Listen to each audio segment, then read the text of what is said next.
మన భారతరత్న మాజీ ప్రధానమంత్రి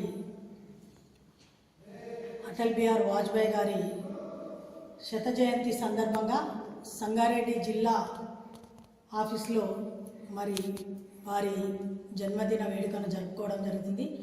ఈ యొక్క కార్యక్రమానికి విచ్చేసిన జిల్లా వైస్ ప్రెసిడెంట్లు, అదేవిధంగా జిల్లా సీనియర్ నాయకులు, ప్రజాప్రతినిధులు, మహిళా మోర్చా అధ్యక్షురాళ్ళు అందరికీ కూడా పేరు పేరున నమస్కారాలు తెలియజేసుకుంటూ, మరి అటల్ బిహారీ వాజ్పేయి గారు కన్నటువంటి కలలు నేడు మోదీ గారు ఒకటి ఒకటి నెరవేరుస్తూ మరి భారతదేశాన్ని ముందుకు తీసుకెళ్తున్నటువంటి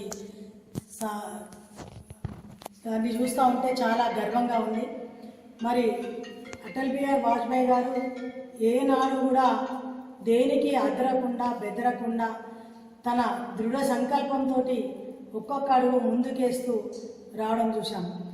మరి తను ప్రధానమంత్రి అయినాక 13 రోజులకే కూడా మరి దిగిపోవలసి వచ్చినప్పుడు కూడా ఏమాత్రము సంకోచించకుండా మరి అదే రాజకీయ నాయకత్వము ఎట్లా ఉన్నా కూడా ముందుకు అడుగులేస్తూ వెళ్ళినటువంటి సందర్భం చూసినాం.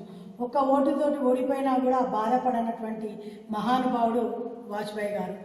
మరి తన ఒక ఆశయాలు మంచి విద్య అందాలి, భారతదేశంలో విద్యార్థులందరికీ మంచి విద్య అందాలి, ప్రతి ఒక్కరూ ఆరోగ్యవంతంగా ఉండాలి, ఏ సంక్షేమ పథకాలు తీసుకొచ్చినా చిట్ట చివరి వరకు అంత్యోదయ అంటే చిట్ట చివరి వరకు కూడా వారికి అందే విధంగా ఉండాలి అనే అనేక ఆశయాలతోటి ముందుకు వెళ్తూ మన భారతదేశంలో తను ప్రధానమంత్రిగా ఉన్నప్పుడు ఈరోజు మనం చూస్తూ ఉన్నాం, గ్రామాల వారీగా రోడ్లు అయినాయి.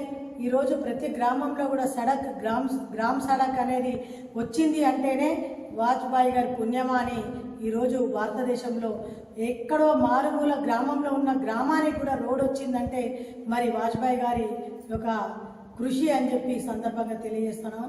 అదేవిధంగా భారతీయ జనతా పార్టీ ఈరోజు ఉన్నటువంటి ప్రధానమంత్రి నరేంద్ర మోదీ గారు కూడా అదేవిధంగా పరిపాలిస్తూ భారతదేశాన్ని మొట్టమొదటి స్థానంలోకి తీసుకురావాలని చెప్పి ఏదైతే కృషి చేస్తున్నారో మరి వాజ్పేయి గారి కోరికలు నెరవేరుతున్నాయి.